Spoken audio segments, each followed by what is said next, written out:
ಸರ್ಕಾರಿ ಸ್ವತಂತ್ರ ಪದವಿ ಪೂರ್ವ ಕಾಲೇಜು ರೋಣ, ತಾಲೂಕು ರೋಣ, ಜಿಲ್ಲೆ ಗದಗ್ನಲ್ಲಿ ಜವಾಹರಲಾಲ್ ನೆಹರು ಅವರ ಜನ್ಮದಿನದ ಪ್ರಯುಕ್ತ ಮಕ್ಕಳ ದಿನಾಚರಣೆ ಆಚರಿಸಲಾಯಿತು. ವೇದಿಕಾ ಕಾರ್ಯಕ್ರಮದ ಅಧ್ಯಕ್ಷತೆ ವಹಿಸಿ ಮಾತನಾಡಿದ ಸರ್ಕಾರಿ ಸ್ವತಂತ್ರ ಪದವಿ ಪೂರ್ವ ಕಾಲೇಜಿನ ಪ್ರಾಂಶುಪಾಲರಾದ ಶ್ರೀ ವಿ.ಡಿ. ಬಡಿಗೆ, ಜವಾಹರಲಾಲ್ ನೆಹರು ಭಾರತದ ಸ್ವತಂತ್ರ ಹೋರಾಟಗಾರರು ಮತ್ತು ಭಾರತದ ಮೊದಲ ಪ್ರಧಾನಮಂತ್ರಿ. ಅವರು ಸ್ವಾತಂತ್ರ್ಯದ ಮೊದಲು ಮತ್ತು ಸ್ವಾತಂತ್ರ್ಯದ ನಂತರ ಭಾರತೀಯ ರಾಜಕೀಯದಲ್ಲಿ ಕೇಂದ್ರ ಯೋಧ ಎಂದು ಪರಿಗಣಿಸಲ್ಪಟ್ಟರು. ಅವರು ಅಲಹಾಬಾದ್ನಲ್ಲಿ 14 ನವೆಂಬರ್ 1889ರಂದು ಜನಿಸಿದರು ಮತ್ತು 1947ರಿಂದ 1964ರಲ್ಲಿ ಅವರು ಜೀವನದ ಉದ್ದಕ್ಕೂ ರಾಷ್ಟ್ರಕ್ಕೆ ಸೇವೆ ಸಲ್ಲಿಸಿದರು ಎಂದು ಮಾತನಾಡಿದರು. ಮುಖ್ಯ ಅತಿಥಿಗಳಾಗಿ ಶ್ರೀ ಎಂ.ಎಚ್. ಅರ್ಹುಣಶಿ ಮಾತನಾಡಿ, ಪಂಡಿತ್ ನೆಹರು ಮೊದಲ ಪಂಚವಾರ್ಷಿಕ ಯೋಜನೆಯ ಅಂದರೆ 1951-1959ರ ನೀಲನಕ್ಷೆಯನ್ನ ಸಿದ್ಧಪಡಿಸಿದರು. ಇದು ದೇಶದ ಅಭಿವೃದ್ಧಿಯಲ್ಲಿ ಪ್ರಮುಖ ಪಾತ್ರ ವಹಿಸಿರುವುದರಿಂದ ಇದು ಬಹಳ ಮುಖ್ಯವಾಗಿತ್ತು. ಈ ಯೋಜನೆಯು ಕೃಷಿ ಕ್ಷೇತ್ರಕ್ಕೆ ಮತ್ತು ಕೈಗಾರಿಕೆಗಳ ಸ್ಥಾಪನೆಗೆ ಅಗತ್ಯವಾದ ಉತ್ತೇಜನವನ್ನ ನೀಡಿತು ಎಂದು ಮಾತನಾಡಿದರು. ಜವಾಹರಲಾಲ್ ನೆಹರು ಅವರ ಜನ್ಮದಿನದ ಅಂಗವಾಗಿ ಕಾಲೇಜಿನ ಎಲ್ಲ ವಿದ್ಯಾರ್ಥಿಗಳಿಗೆ ಸಿಹಿ ಹಂಚಲಾಯಿತು. ಈ ಕಾರ್ಯಕ್ರಮ ಎಸ್.ಎಚ್. ದರ್ಗಾದ ನಿರೂಪಿಸಿ ಬಿ.ಎಸ್. ಕಳಕನ್ನವರ್ ಸ್ವಾಗತಿಸಿದರು ಹಾಗೂ ಎಂ.ಎಸ್. ಹೂವಿನಹಾಳ್ ವಂದಿಸಿದರು. ಈ ಸಂದರ್ಭದಲ್ಲಿ ಹಿರಿಯ ಉಪನ್ಯಾಸಕರಾದ ಶ್ರೀ ಎಂ.ಎಚ್. ಅರ್ಹುಣಶಿ, ಇತಿಹಾಸ ಉಪನ್ಯಾಸಕಿ ಶ್ರೀಮತಿ ಸರಸ್ವತಿ ದೊಡ್ಮನಿ, ಭೂಗೋಳಶಾಸ್ತ್ರ ಉಪನ್ಯಾಸಕರಾದಂತಹ ಶ್ರೀ ಡಿ.ಎ. ತಹಶೀಲ್ದಾರ್, ಇನ್ನುಳಿದ ಉಪನ್ಯಾಸಕರಾದ ರಾಜ್ಯಶಾಸ್ತ್ರ ಉಪನ್ಯಾಸಕರು ಎಂ.ಟಿ. ಆರೇರ್, ಸಮಾಜಶಾಸ್ತ್ರ ಉಪನ್ಯಾಸಕರು ಎಂ.ಎಸ್. ಹೂವಿನಹಾಳ್, ಅರ್ಥಶಾಸ್ತ್ರ ಉಪನ್ಯಾಸಕರು ಕಳಕನ್ನವರ್, ಉರ್ದು ಉಪನ್ಯಾಸಕರು ಎಸ್.ಎಸ್. ಖಾಜಿ, ಕನ್ನಡ ಉಪನ್ಯಾಸಕರು ಎಸ್.ಎಚ್. ದರ್ಗಾದ್ ಉಪನ್ಯಾಸಕರು ಹಾಜರಿದ್ದರು.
ನಾವು ಸ್ವಲ್ಪ ನೋಡಿದ್ರೆ ನಾವು ನಮ್ಮ ಎಲ್ಲ ಸಸಿದಾಗ ನಾವು ಆಟ ಆಡ್ಸಿಲ್ಲ ಅಂತ ನಾವು ಸ್ವಲ್ಪ ಅನುಮತಿಸಿದ್ದೆ. ಈಗ ನಾವು ಸಸಿ ಮೆಚ್ಚಿದ್ದಿಲ್ಲ, ಆಮೇಲೆ ಬಗ್ಗೆ ಸರ್ ಅವ್ರು ಕಾಲು ಹೋಯ್ತು, ಹಾಗಾಗಿ ಅವ್ರು ಆಟ ಆಡ್ಸೋಕ್ಕಾಗಲಿಲ್ಲ.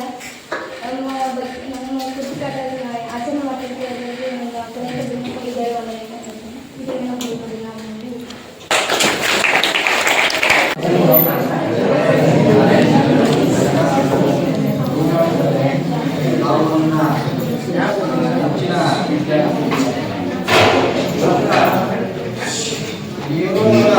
ಜನ್ಮ ದಿನಾಚರಣೆ ಸದನ ಮಕ್ಕಳ ದಿನಾಚರಣೆ ಅಂತ ಆಚರಿಸಿ ಅಂತ ಅವರ ಒಂದು ದಿನಾಚರಣೆಯನ್ನು 14 ನವೆಂಬರ್ದಂದು ಇದು ಮಾಡ್ತಿದ್ದಾರೆ. ಒಂದು ಮಕ್ಕಳ ದಿನಾಚರಣೆಯನ್ನಾಗಿ ಆಚರಿಸ್ತಾ ಇದ್ದಾರೆ. ನೆಹರು ಅಂತಕ್ಕಂಥ ವ್ಯಕ್ತಿ ನಮ್ಮ ದೇಶಕ್ಕೆ ಒಂದು ದೊಡ್ಡ ಕೊಡುಗೆ.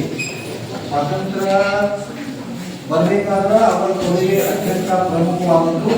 ಸ್ವಾತಂತ್ರ್ಯಕ್ಕಾಗಿ ಹೋರಾಟ ಮಾಡಿ ದೇಶ ಸೇರಿ ಆಮ್ಯಾಗ ನೀವು ನಮ್ಮ ದೇಶದ ಪ್ರಪ್ರಥಮ ಒಂದು ಪ್ರಧಾನಿಯಾಗಿ ದೇಶಕ್ಕೆ ಅಪಾರವಾದಂಥ ಒಂದು ಕೊಡುಗೆಯನ್ನು ಕೊಟ್ಟಿದ್ದಾರೆ. ದೇಶ ಅಭಿವೃದ್ಧಿ ಆಗಬೇಕಾದ್ರೆ ಯಾಕಂದ್ರೆ ಆಗ ಸ್ವತಂತ್ರ ಸಿಕ್ಕಿತ್ತು. ಸ್ವತಂತ್ರ ಸಿಕ್ಕಾಗ ನಮ್ಮ ಏನೂ ಮೂಲ ಸೌಲಭ್ಯಗಳು ಇದ್ದಿದ್ದಿಲ್ಲ.